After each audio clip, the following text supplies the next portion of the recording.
Selamat malam Bapak Ibu yang dikasihi oleh Tuhan. Terima kasih sudah menyambut undangan kami untuk hadir di seminar Daniel dan Wahyu, atau dalam bahasa Inggrisnya Daniel and Revelation ini. Sebelum saya mulai, ada beberapa hal yang akan saya sampaikan supaya antara saya sebagai pembicara dengan hadirin sebagai pendengar ada kesepahaman. Jangan sampai Anda datang dengan harapan tertentu, ketika yang disajikan berbeda, Anda kecewa. Jadi sebelum Anda kecewa, lebih baik saya terus terang apa yang akan kita lakukan dalam 5 hari yang akan datang ini. Yang pertama, saya minta maaf, kita terlambat setengah jam. Harusnya jam 7, mudah-mudahan mulai besok kita bisa lebih tepat waktu. Yang kedua,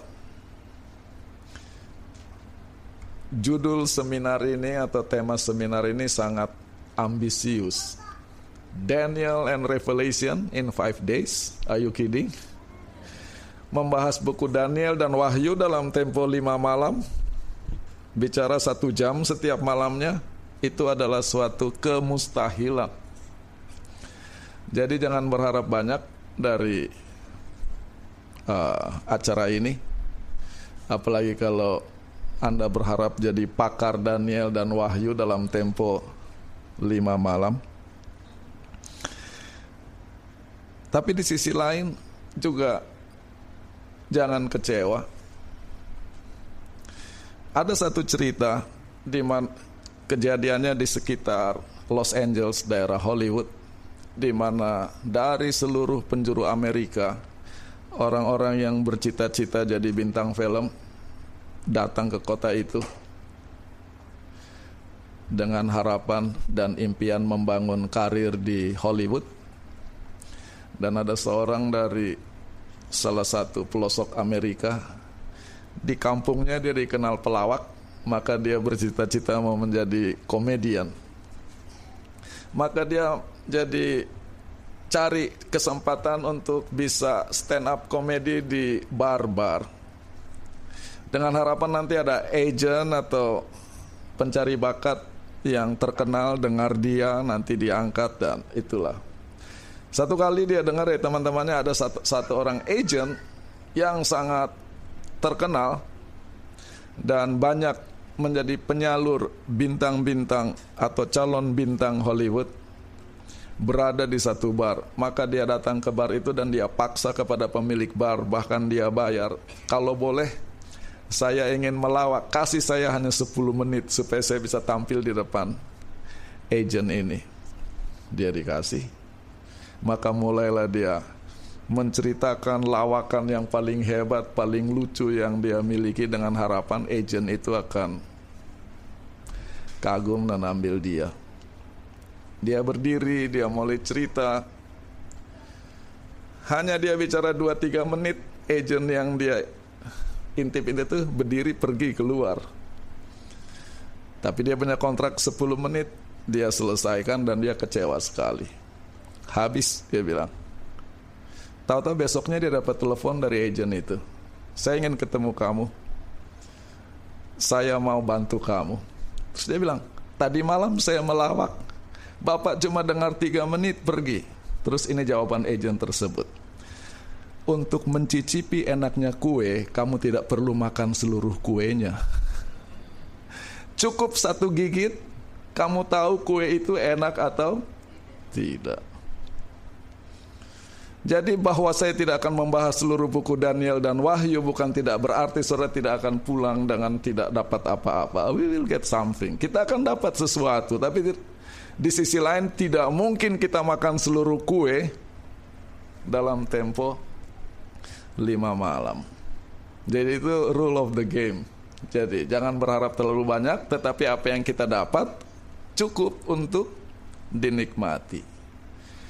Yang berikutnya, saya berdiri di sini sebagai seorang pendeta dari gereja Advent. Jadi kalau di antara hadirin atau nanti di kemudian hari pendengar ada yang mendengar kok cara membahasnya seperti aneh, karena pertama saya sedang berpikir saya punya target audience adalah orang Advent, dan saya orang Advent, jadi seringkali orang Advent kalau bicara tidak dimengerti oleh orang lain. Jadi nanti saudara akan lihat apa yang terjadi. Tetapi di sisi lain kita bisa nikmati buku ini. Yang berikutnya, bagi teman-teman, saudara-saudara orang Advent, saya harus beritahu bahwa seminar yang akan kita jalani tidak normal.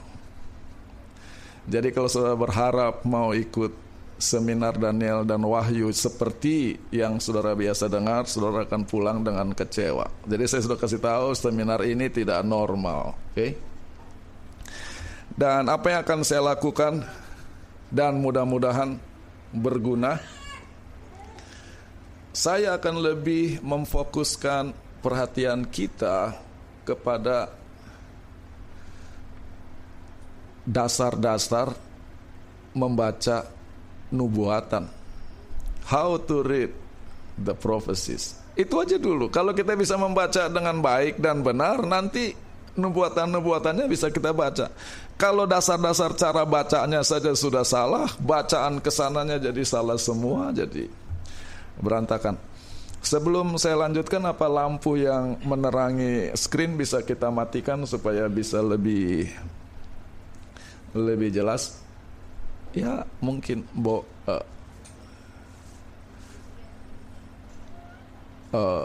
ya kalau lampu kecil ini bisa atau tidak? Atau tidak bisa? Lampu kecil itu bisa, lalu oke. Sudah lebih jelas lalu audiens mungkin bisa dipasang lampu mereka atau tidak? Sorry, kelihatannya saya terlalu cerewet.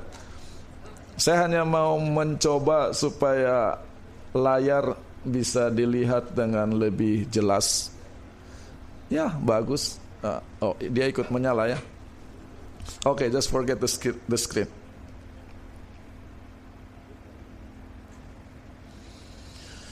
Ada satu prinsip yang tidak bisa ditawar-tawar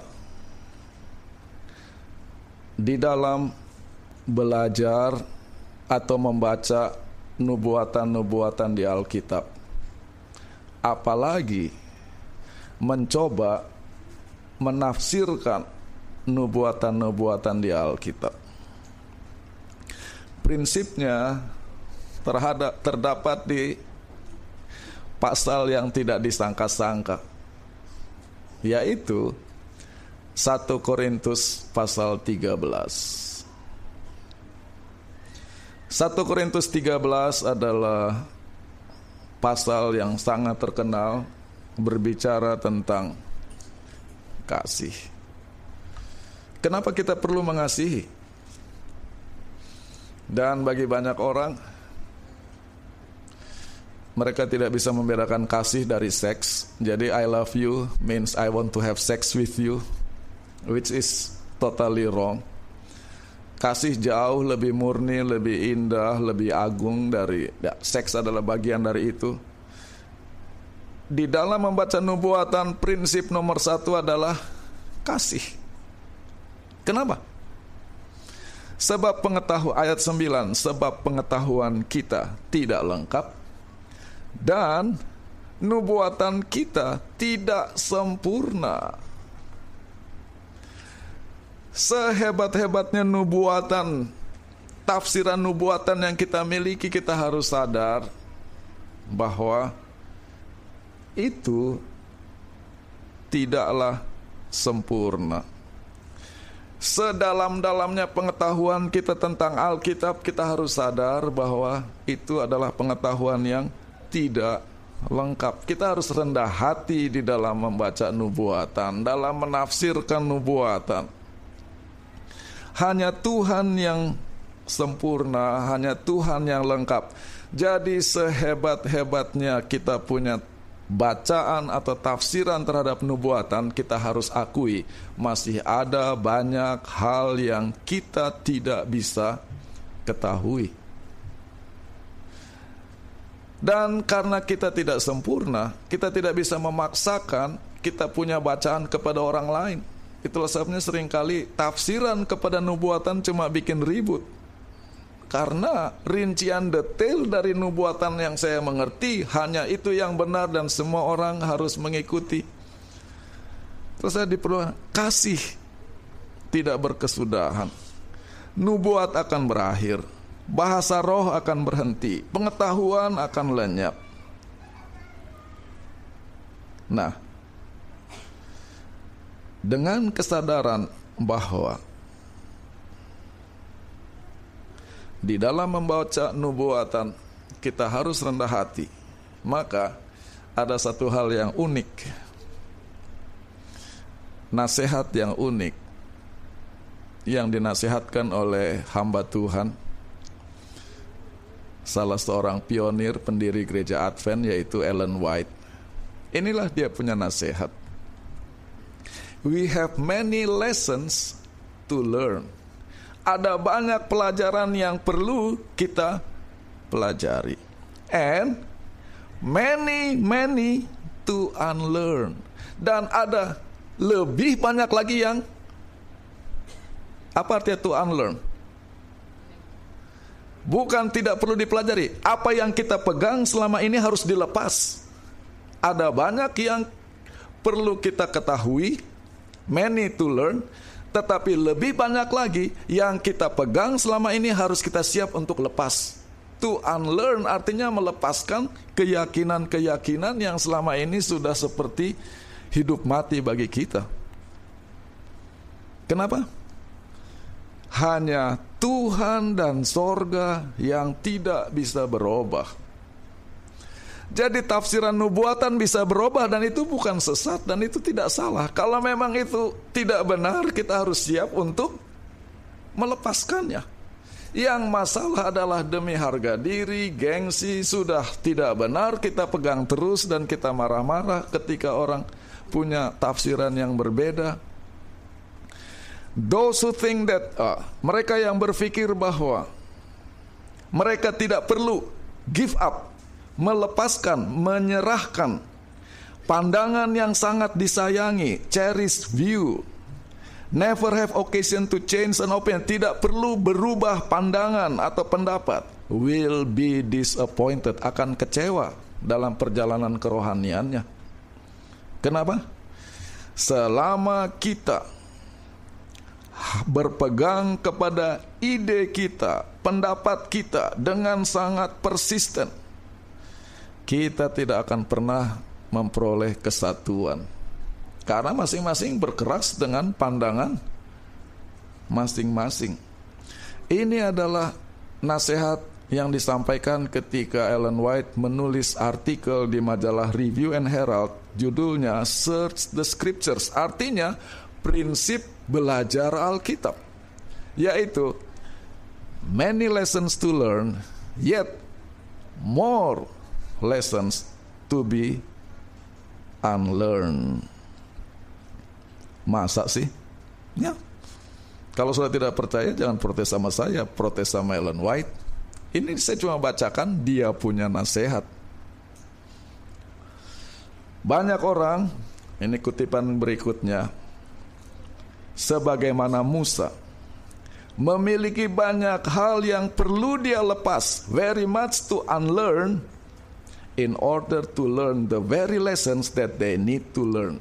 Supaya bisa belajar hal-hal yang mereka perlu pelajari, mereka perlu melepaskan banyak hal yang sudah mereka pelajari di masa lalu. Kenapa? Karena Musa ini didikan Mesir, dipengaruhi oleh penyembahan berhala, maka katanya selangkah demi selangkah cara berpikir Musa harus dirubah. Dan ini sambungan kutipannya adalah Jethro yang mengajar banyak hal kepada Musa tentang iman yang benar, sebanyak yang Jethro ketahui. Setelah Jethro, Musa masih perlu banyak. Dan ini dua hal yang penting katanya. Intellectual training yang dia pelajari di Mesir, secara intellectual trainingnya bagus, disiplin berpikir. Tetapi dari segi doktrin banyak yang salah. Itu yang harus dicabut. Jadi critical thinkingnya belajar di Mesir, doktrinnya belajar dari Jethro. Dan hanya dengan begitu, dan di tengah udara padang pasir dan sebagainya, maka dia menjadi a strong thinker, seorang pemikir yang kuat, and a strong doer, dan pelaku firman yang hebat. Itu dihotbahkan oleh Ellen White ketika dia berkunjung ke satu kota kecil namanya Sands di Virginia, tahun 1890.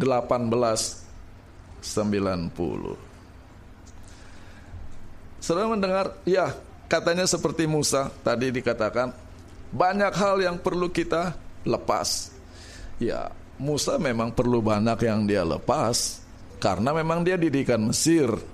Jadi banyak pengaruh berhala yang harus dia lepas. Saya kan lahir di Advent, jadi saya tidak perlu ada yang saya lepas. Saya lahir dalam kebenaran. Maka ini nasihat Ellen White yang berikutnya. Gereja Advent ketika berdiri adalah gereja pemelihara hari Minggu. Nanti dengan berjalannya waktu, gereja Advent baru belajar tentang kebenaran bahwa hari ke-7 adalah hari Sabtu, hari Sabat sebagai hari ibadah. Itu pun dipelajari dari orang Baptis. Gereja Baptis hari ke-7. Dan ketika Joseph Bates yang dengar ini kasih tahu Ellen White, jangan terlalu fanatik, kata Ellen White. Sudah lewat itu, tidak perlu kita pelihara Sabat. Joseph Bates belajar Alkitab. Dengan belajar mereka baru sadar bahwa sebagai gereja mereka perlu pindah dari beribadah pada hari Minggu menjadi pemelihara hari Sabat. Tapi ini yang Ellen White bilang, ketika kita belajar kebenaran Sabat, penentang paling keras adalah orang-orang Advent hari pertama. The most bitter opponents, penentang-penentang yang paling pahit, justru sesama Advent yang tidak siap berubah cara berpikirnya. The first day, they would have to unlearn everything. Mereka ini perlu untuk melepas cara berpikir mereka yang lalu, and learn anew, dan perlu belajar kebenaran yang baru. Atau mereka cuma orang jadi bikin kacau, or they would cause us great trouble. Jadi seringkali di dalam belajar Alkitab, karena sudah kita pegang 20 tahun, 30 tahun, bahkan sebelum saya lahir doktrinnya sudah begini, ketika dikasih tahu yang berbeda kita jadi marah. Be careful. Belajar Alkitab nomor 1, rendah hati bahwa pengetahuan kita tidak lengkap, nubuatan kita tidak sempurna. Yang kedua, kita harus siap melepas konsep-konsep, ide-ide yang kita pegang puluhan tahun dan kita kira itu benar, dan ternyata tidak benar atau kurang benar. Oke, kenapa saya bicara begini? Siap, bom nomor 1. Ini kutipan favorit kalau ada seminar Daniel dan Wahyu. Kenapa kita perlu belajar Daniel dan Wahyu? Oh, Ellen White yang suruh. There is need of much closer study of the Word of God. Ada suatu keperluan untuk belajar Alkitab, belajar firman Tuhan dengan lebih tekun, especially, terutama, should Daniel and the Revelation have attention as never before. Buku Daniel dan Wahyu harus dipelajari seperti yang belum pernah. The light that Daniel received from God was given especially for this last day. Bahwa terang yang diberi Tuhan kepada Daniel adalah diberi untuk mereka yang hidup di akhir zaman ini. Makanya kita perlu ada seminar Daniel and Revelation seperti judul yang kita miliki malam ini. Kenapa? Nasihat Ellen White. Oke. Coba saudara kalau dengar khotbah lebih tekun dan lebih teliti dan lebih kritis. Oke. Dari mana kutipan ini datang? Dari satu buku yang namanya Last Day Events. Apa artinya Last Day Events? Peristiwa-peristiwa pada akhir zaman. Judulnya gagah sekali. Halaman 16. Tahun berapa buku ini diterbitkan? 1992.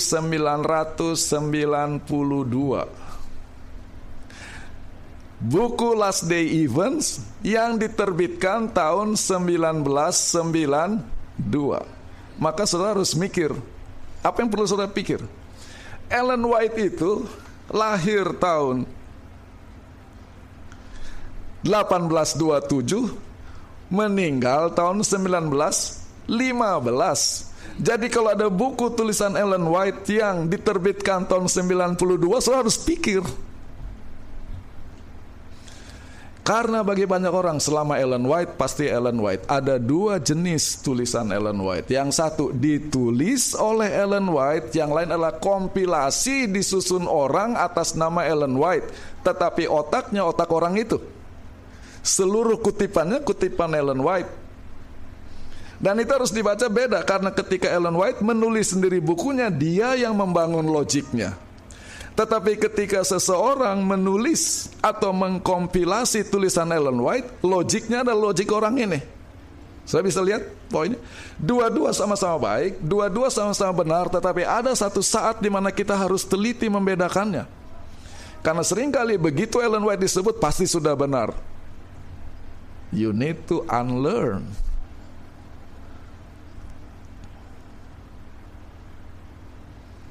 Jadi buku Daniel dan Wahyu harus dipelajari seperti yang belum pernah dipelajari. Biasanya kalau ada kutipan seperti ini, itu diambil dari tulisan Ellen White waktu dia masih hidup. Saudara lihat, ini kalau saudara nanti kapan-kapan punya akses kepada buku Last Day Events, apa yang saya taruh di screen itu seperti apa adanya, bahwa setelah kalimat buku Daniel dan Wahyu harus diperhatikan seperti yang belum pernah, ada titik-titik, lalu ada kalimat berikutnya. Artinya sumber aslinya itu lebih panjang, tapi dipotong oleh orang yang mengutip. Oke? Maka sebetulnya yang terjadi begini. Ini yang aslinya nih. Dia berhenti sampai di sana, yang dipotong banyak sekali, lalu disambung lagi yang kuning lagi di bawah. Saya berharap kita bisa pakai screen jauh lebih besar supaya saudara bisa tahu apa yang terjadi. Jadi itu yang saya bilang, logiknya adalah logik dari orang yang mengutip, bukan lagi menggunakan logik Ellen White, karena Ellen White punya tulisan sangat oke. Sekarang saya mau bilang, sebetulnya apa yang Ellen White mau bilang, prinsip yang sangat penting dalam belajar nubuatan, terutama buku Daniel dan Wahyu. Ini yang dia bilang sebenarnya. What happened? Wah, sampai clicker saya aja udah protes karena kurang senang dengan saya punya lecture, apalagi hadirin. Oke. Saudara, baca pelan-pelan kutipan aslinya yang Ellen White sedang mau tulis. There is need, ada suatu kebutuhan of much closer, lebih tekun study of the word of God, belajar firman Tuhan. Especially, terutama buku Daniel dan Wahyu harus diperhatikan seperti yang belum pernah di dalam sejarah gereja kita. Bagaimana caranya? We may have less to say in some lanes. Ada hal-hal yang perlu kita kurangi, kita bicarakan, kurangi kita bahas, yaitu terutama sehubungan dengan Roman power and the papacy. Terlalu banyak kita kalau baca Daniel Wahyu bicara tentang kepausan Roma, itu dikurangi kata Ellen White. You need to unlearn. Karena selama ini kalau sudah Daniel Wahyu, gimana nih? Tanduk kecil gimana? Gosip terakhir gimana? Baca aja kutipan ini. Makanya sama yang kutip tadi dipotong, gini nggak suka. We should call attention. Perhatian kita dalam baca nubuatan Daniel harus kepada apa? What the prophet and the apostle have written. Harus baca Daniel itu nulis apa, Yohanes itu nulis apa, konteksnya apa, itu yang harus kita perhatikan. Bukan aplikasi sejarahnya yang selama ini kita jarang baca ayatnya, baca cerita aslinya, aplikasinya kita besar. Itu yang Ellen bilang, we may have less to say in some lines. Habis ini kita bisa pulang, udah selesai. Saya minta maaf, cara saudara baca Daniel dan Wahyu selama ini harus dirubah. Apakah kita Advent? Tetap Advent. Apakah kita tetap setia? Setia kepada? Kepada Alkitab dan kepada hamba Tuhan. Ini nasihat dia yang dengan sangat hormat selama ini kurang ditekankan atau mungkin tidak pernah disampaikan.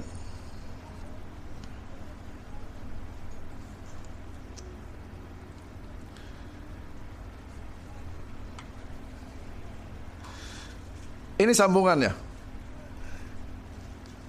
Roh Kudus mengarahkan baik di dalam memberi nubuatan itu dan peristiwa, dan juga mengajar.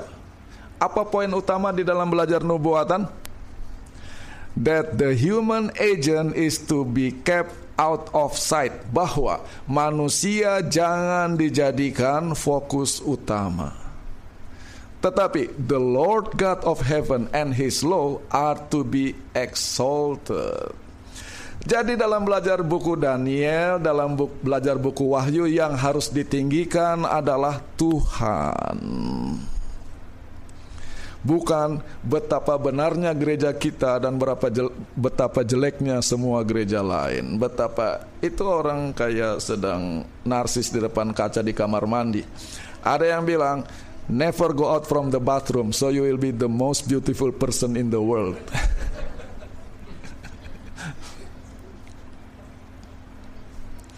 Ya, saya minta maaf kalau ini, tapi ya sudah dengar-dengar saja. Jadi kalau baca, nanti saya kasih cicipannya sedikit di dalam baca buku Daniel. Aktor utamanya itu bukan Daniel. Karena dia makan sayur jadi pinter. Bukan gitu ceritanya. Sadrak, Mesak, Abednego, hebat. Tuhan yang hebat. Daniel mau nggak makan sayur atau makan apa kalau Tuhan tidak berkati. Kejadian, pentingnya buku Keluaran, pentingnya buku Mazmur. Jadi untuk bisa mengerti buku Daniel dan Wahyu, kita perlu mengerti cerita-cerita Alkitab yang sebelumnya. Ini baru introduction loh. Nah, sekarang kita boleh lecture pertama.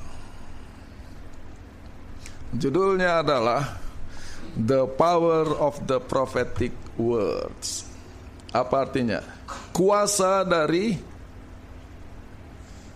kata-kata nubuatan. kuasa dari kata-kata nubuatan, bahwa kata-kata nubuatan itu mempunyai kekuatan yang luar biasa. Ada satu problem di sini. Mungkin kita punya angan-angan atau harapan terhadap nubuatan terlalu besar, terlalu tinggi, lebih hebat dari apa yang sebenarnya. Seperti harapan saudara kan datang ke seminar ini terlalu tinggi-tinggi, ternyata yang didengar cuma yang begini-begini kan, jadi mungkin saudara kecewa. Apakah nubuatan itu? Sangat simpel. Lihat,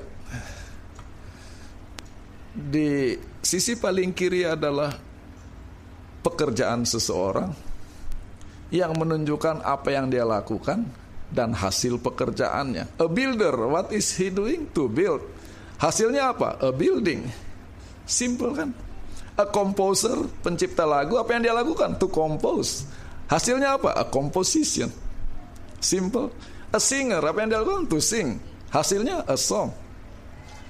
A painter, pelukis, apa yang melukis. Hasilnya painting. Makanya pelukis itu adalah orang painting. Oh, nggak tahu orang painting, orang penting atau orang pelukis, ya tergantung logat saudara.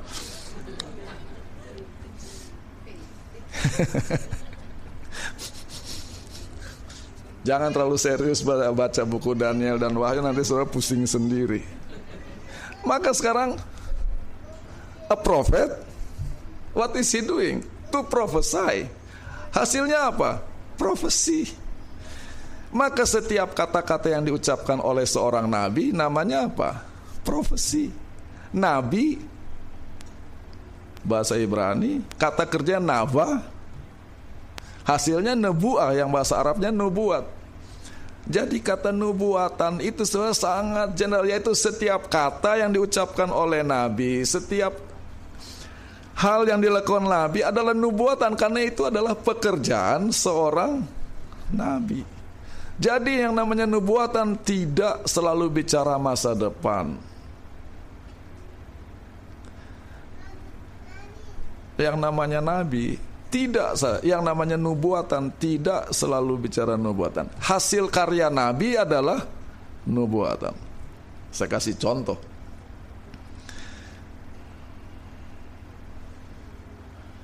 Waktu Musa menulis buku Kejadian, minimal menurut perhitungan konservatif dia itu hidup 1500 tahun setelah peristiwa penciptaan dunia. Lama itu 1500 tahun. Daud dia hidup 1000 tahun sebelum Yesus. Jadi jarak antara Musa ke penciptaan, dari Daud kepada Yesus jauh lebih panjang. Yesaya itu hidup kurang lebih 700 tahun sebelum Yesus. Musa ke ini. Jadi jauhnya Musa menulis penciptaan ke belakang itu lebih jauh dari ketika para nabi bicara ke depan tentang Yesus. Jadi nubuatan bisa bicara tentang masa lalu. Dan sama ajaibnya, karena dia tidak hadir. Selalu kita pikir masa depan sampai lupa masa lalu. Padahal masa lalu kita merupakan modal untuk menghadapi masa depan.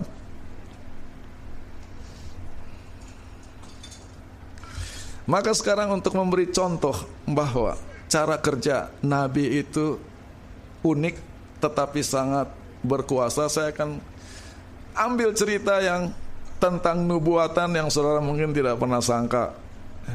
Jauh-jauh datang, ambil waktu mau belajar Daniel dan Wahyu, diajak baca cerita Nabi Elisa dengan perempuan Sunam. Inilah lecture Daniel and Revelation babak pertama, cerita Elisa dengan perempuan Sunam.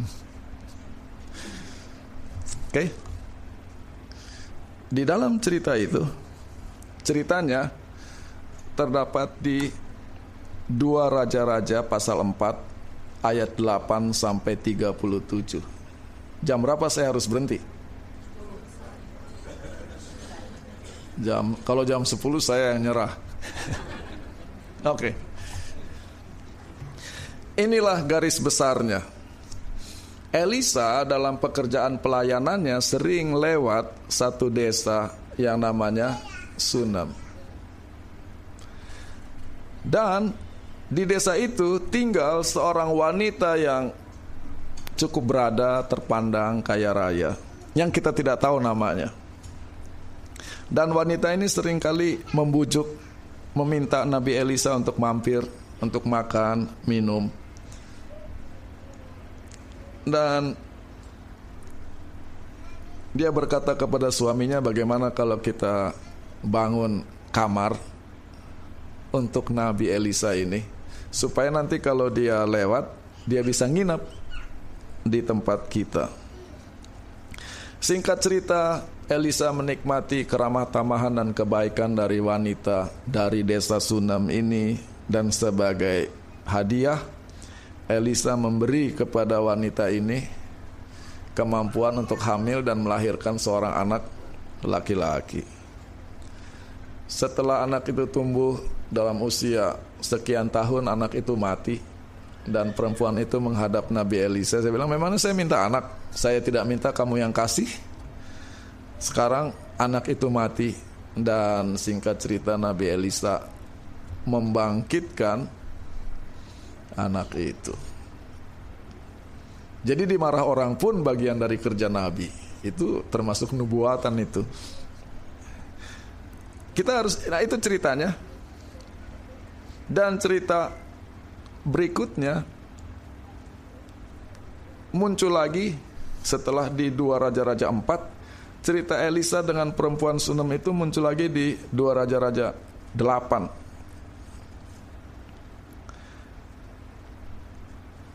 Tapi kali ini settingnya lain, yaitu Raja Israel mendengarkan Gehasi bercerita tentang Elisa dengan perempuan Sunem. Tetapi di dalam 2 pasal yang berbeda ini, 2 Raja-Raja 4 dan 2 Raja-Raja 8, tokoh yang muncul sama.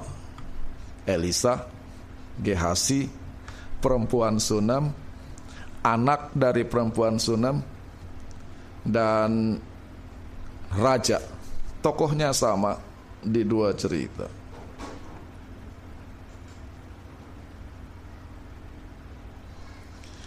Di 2 Raja-Raja pasal 8, kita pindah sekarang.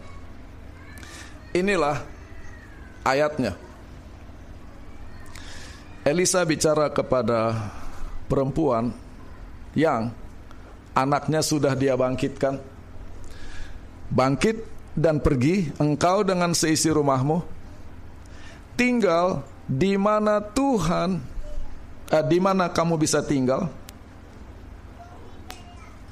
karena Tuhan akan mendatangkan kelaparan, dan kelaparan ini akan berlangsung selama 7 tahun.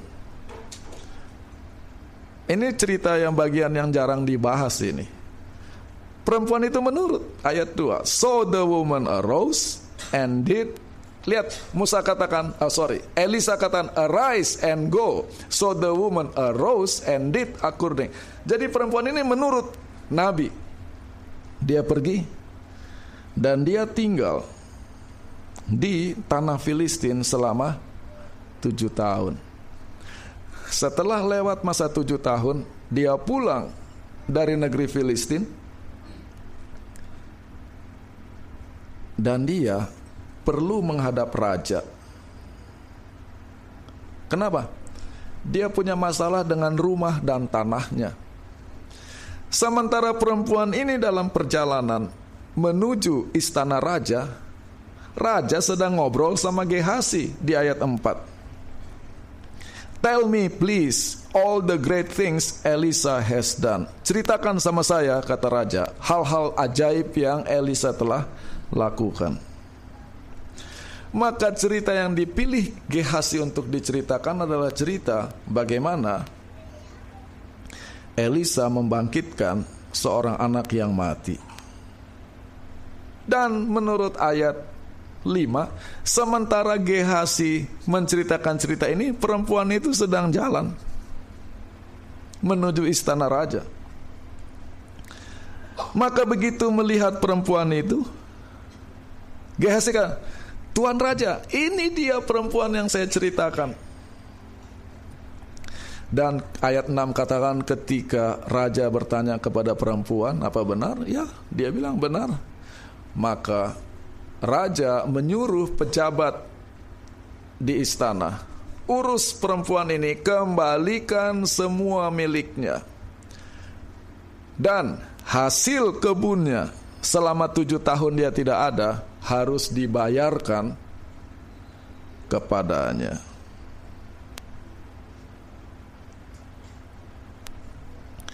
Oke.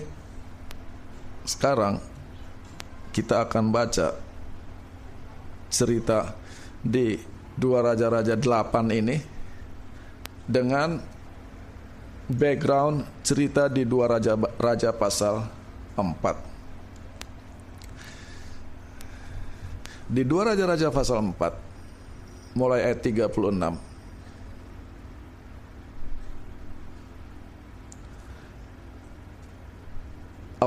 Ayat 38 dikatakan bahwa Elisa pulang ke Gilgal dan terjadilah kelaparan di negeri.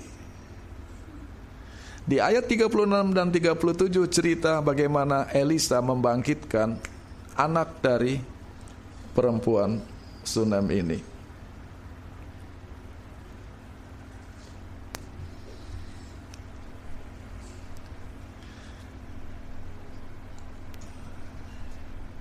Poin pertama dari cerita hubungan antara Elisa dengan perempuan Sunem ini bahwa penurutan kepada Tuhan dan penurutan kepada Nabi Tuhan tidak berarti hidup kita akan selalu mudah. Obedience does not necessarily means an easy life. Contohnya hubungan Elisa dengan perempuan ini.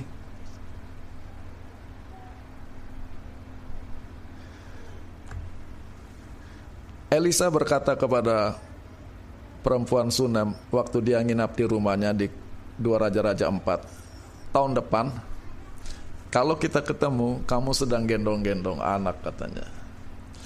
Lalu perempuan ini katakan, tidak tuanku, no, my lord, oh man of God, do not lie to your maidservant. Jangan bohongi hambamu, jangan memberi janji-janji palsu kepada hambamu ini. Apa yang terjadi? Terbukti kata-kata Elisa. Tahun depannya wanita itu melahirkan. Ya itu nubuat kan? Walaupun cuma setahun, lumayan kan? Nggak perlu yang ribuan tahun. Jangan berharap terlalu banyak kepada nubuatan. Ini contoh nubuatan 1 tahun. Tetapi habis itu anak itu bertumbuh, katanya di ayat 18. Satu kali dia cari ayahnya ke kebun, mamanya suruh pakai topi, dia tidak dengar seperti biasanya. Oh, ini cerita saya. Sampai di kebun sakit kepala dia, my head, kepalaku. Lalu ayahnya bilang bawa ke ibunya. Tetapi ketika dibawa ke ibunya, anak itu meninggal. Jadi pemberian Nabi juga bisa mengecewakan. Tidak selalu apa yang Nabi lakukan bagi kita selalu menyenangkan. Dia tidak minta anak, Nabi kasih. Jadi kalau anak pemberian Nabi akan hidup sehat selalu, tidak, bisa mati. Itulah sebabnya wanita ini pergi menghadap Nabi Elisa. Apa saya pernah minta anak kepada Nabi? Dia bilang. Tidakkah saya bilang jangan bohongi hambamu? Lihat ini, saya minta anak, saya tidak minta anak dikasih, saya senang-senang punya anak, anaknya diambil. Jadi orang pun bisa kecewa terhadap apa yang Nabi lakukan.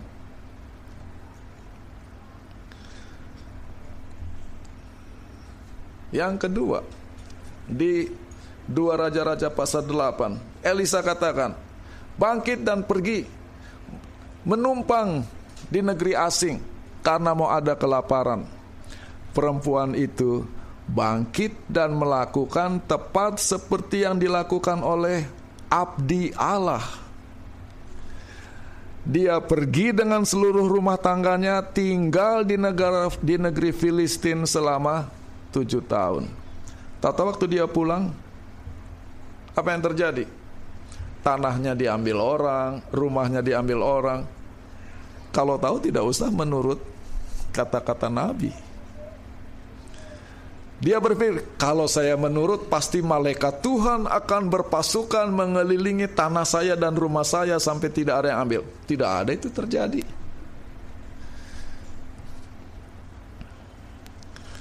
Itu ceritanya. Sekarang ini yang terjadi. Lebih detail lagi. Kembali ke Raja-Raja pasal 4, 2 Raja-Raja pasal 4. Setelah Elisa menginap di rumah dari perempuan ini dan menikmati kebaikannya, Elisa memanggil hambanya Gehasi dan berkata, panggil perempuan Sunem itu. Dan ketika Gehasi memanggil, perempuan itu berdiri. Lalu Elisa bicara kepada Gehasi dan menyuruh Gehasi bicara kepada perempuan itu. Ini besok malam kita bahas itu. Kenapa Elisa nggak ngomong langsung aja? Elisa bicara kepada Gehasi supaya Gehasi bicara kepada perempuan itu, padahal bertiga ada di situ. Nabi suka aneh-aneh, saudara-saudara. Katakan kepadanya, ayat 13, lihat, engkau telah begitu baik kepada kami dengan semua pelayanan ini. Behold, you have been careful for us with all this care, katanya. What can I do for you? Ini Elisa menawar, apa yang bisa saya lakukan bagi kamu, katanya. Kamu mau saya ngomong ke raja? Would you be spoken for to the king? Atau kepada jenderal, or to the captain of the army? Pertanyaan, no, thank you. I live among my own people. Terima kasih, saya tidak perlu apa-apa. Saya hidup di tengah-tengah masyarakat saya. Saya lihat apa yang terjadi dalam cerita ini. Seorang nabi menawarkan kepada seorang wanita, dia mau tolong. Apa bisa saya tolong kamu? Perempuan itu, no, tidak perlu. Hebat sekali ini perempuan. Biasanya orang cari-cari nabi supaya didoakan. Ini nabi paksa mau tolong, dia tolak. Kenapa? Ini yang terjadi. Di ayat 8, pembukaan cerita tentang hubungan Elisa dengan perempuan Sunem ini dikatakan, terjadilah satu hari ketika Elisa lewat desa Sunem, di sana hidup seorang, bahasa Inggrisnya prominent. Apa artinya prominent? Hebat, orang besar, yang mana bisa diartikan orang terhormat, orang terpandang, orang kaya. Wanita ini orang hebat, a prominent woman. Itulah sebabnya ketika dia lihat Elisa, siapa numpang sama siapa? Nabi menumpang sama dia. Nabi yang perlu dia tolong, bukan Nabi tolong dia. Because she's a prominent woman.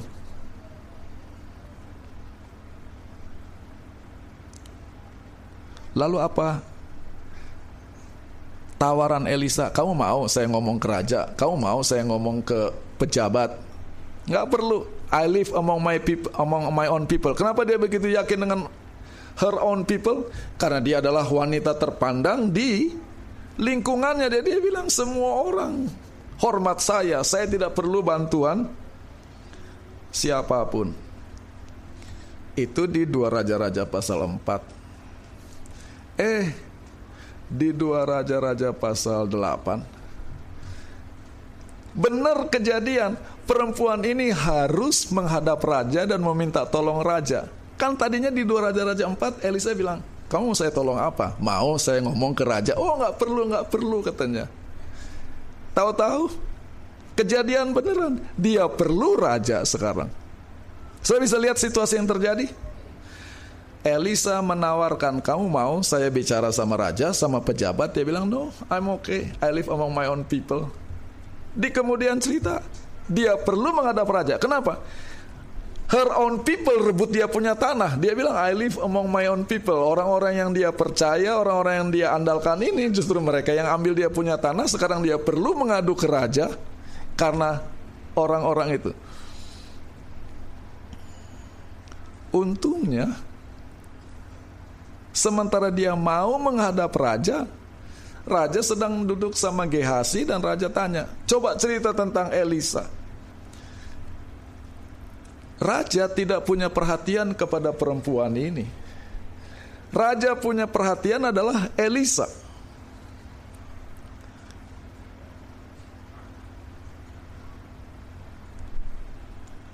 Ini yang terjadi.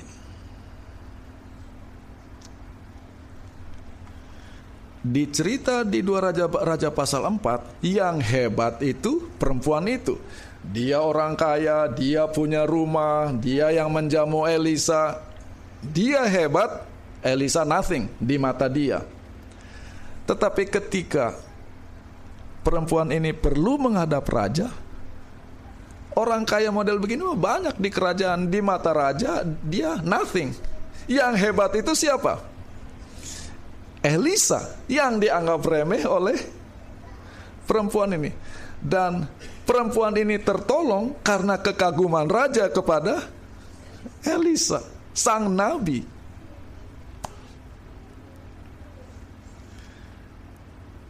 Karena inilah yang tell me please all the great things Elisa has done. Dan sementara perempuan itu muncul, ini perempuan yang Elisa sudah bangkitkan anaknya. Kalau tidak pakai nama Elisa, perempuan itu tanahnya tetap hilang, rumahnya tidak akan pernah kembali.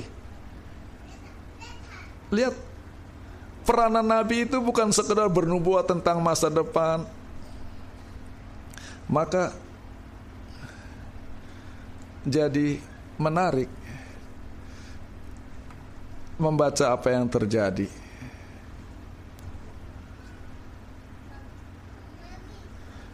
Kamu mau saya bantu apa di 2 Raja-Raja 4 ayat 13? Kamu mau saya ngomong ke raja? Atau kamu mau saya bicara kepada pejabat, kepada jenderal? No, I'm good. Tahu-tahu benar dia perlu menghadap raja. Dan dia tidak bisa menghadap raja, dia harus lewat mendaftar, lewat satpam, lewat sekretaris, lewat siapa. Gehasi yang bilang, oh itu perempuannya, oh sini.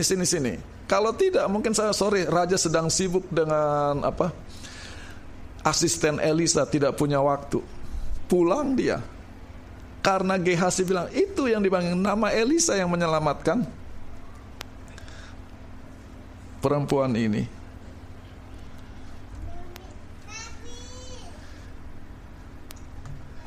Raja mengembalikan harta perempuan itu karena Elisa. Kalau bukan karena Elisa, harta dia nggak balik. Lebih jauh lagi kalau sudah baca 2 Raja-Raja 8 ayat 6. And when the king asked the woman, she told him. Ketika raja bertanya kepada perempuan itu, dia cerita kepada raja. Kalau dia bilang, enggak, saya nggak tahu siapa Elisa, habis dia. Karena dia kata, oh iya Elisa, dia lolos peranan seorang nabi. So the king appointed a certain officer. Ingat kata-kata Elisa, kamu mau saya ngomong sama raja? Or an officer? Oh nggak perlu. Sekarang kejadian, dia perlu raja, dan raja menyuruh pejabat untuk. Nasib perempuan ini tergantung kepada pengakuan dia tentang Elisa.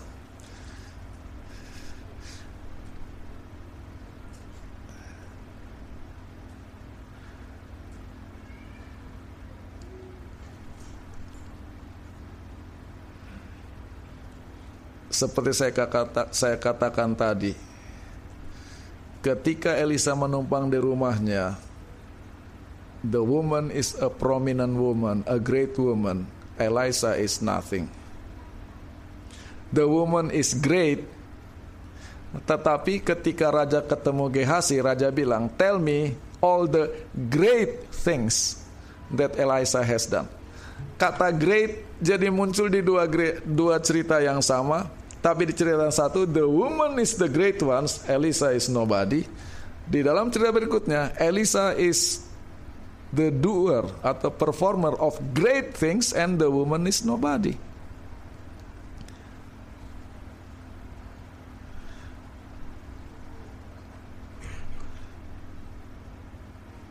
Sekarang ini yang saya mau bilang dari cerita ini.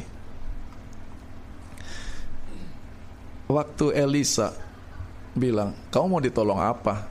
Kamu mau saya bicara sama raja? Kamu mau saya bicara sama jenderal? Elisa sendiri nggak tahu kenapa dia ngomong gitu. Elisa sendiri nggak tahu bahwa akan ada kelaparan, akan ada perempuan itu pergi dan tanahnya diserobot orang. Elisa hanya memberi janji biasa. Kamu mau saya tolong? Saya kenal raja, saya bisa. Dia nggak tahu dia ngomong apa. Sebagai nabi dia tidak tahu dia bicara apa. Perempuan itu pun ketika dengar Elisa tawarkan itu, di saat itu dia rasa dia tidak perlu apa-apa. I don't need anything. Yang hebat dalam cerita ini siapa? Tuhan. Bahwa secara tidak sadar kata-kata Elisa menjadi nubuatan, dan bahwa jalan hidup perempuan ini merupakan kegenapan dari nubuatan Elisa. There is God behind the prophet's word. Ada Tuhan di balik kata-kata Elisa. Jadi seorang nabi ketika bernubuat tidak selalu mereka ngerti mereka ngomong apa. Karena yang mereka itu cuma alat di tangan Tuhan. Seringkali kita berdebat Daniel, Wahyu, seperti kita tahu sekali mereka ngomong apa. Mereka aja gak tahu mereka ngomong apa. Karena ini adalah Tuhan yang sedang bekerja. Pekerjaan Tuhan. Lihat ini, jadi sekarang sudah lihat ini pentingnya belajar nubuatan melalui cerita ini. Dinamikanya adalah Tuhan di atas. Semua pelaku ini tidak mengerti. Jadi jangan terlalu takut dengan arah sejarah dunia. Ada Tuhan yang atur.